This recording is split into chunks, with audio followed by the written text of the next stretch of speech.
Paradise Lost by John Milton.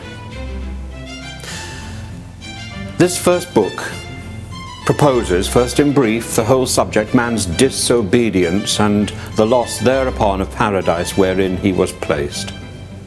Then touches the prime cause of his fall, the serpent, or rather Satan in the serpent, who, revolting from God and drawing to his side his many legions of angels, was by the command of God driven out of heaven with all his crew into the great deep. Of man's first disobedience and the fruit of that forbidden tree whose mortal taste brought death into the world, and all our woe with loss of Eden, till one greater man restore us and regain the blissful seat, sing, heavenly muse, that on the secret top of Oreb or of Sinai didst inspire that shepherd who first taught the chosen seed in the beginning how the heavens and earth rose out of chaos.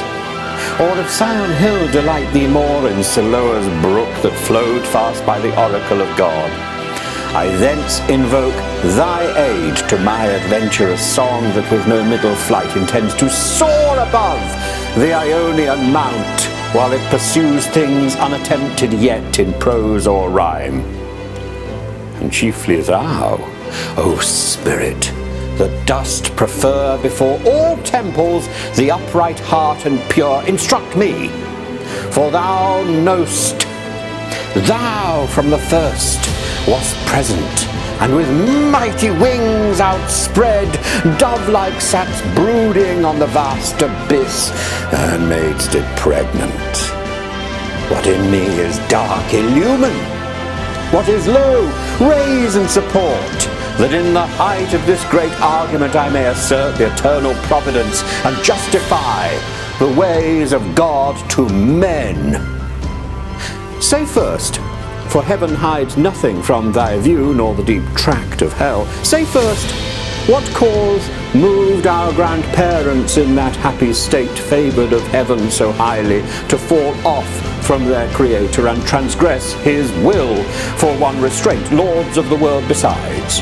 Who first seduced them to that foul revolt? The infernal serpent. He it was whose guile, stirred up with envy and revenge, deceived the mother of mankind.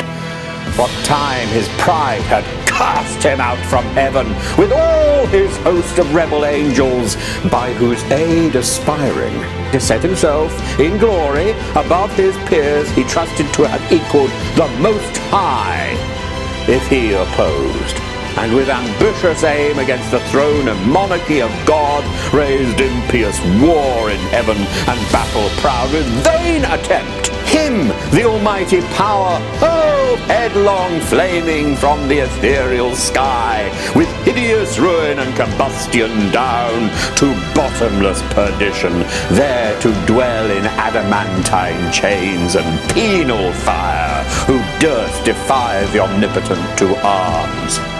9 times the space that measures day and night to mortal men, he with his horrid crew lay vanquished, rolling in the fiery gulf, confounded though immortal. But his doom reserved him to more wrath, for now the thought both of lost happiness and lasting pain torments him. Around he throws his baleful eyes, that witnessed huge affliction and dismay, mixed with obdurate pride and steadfast hate.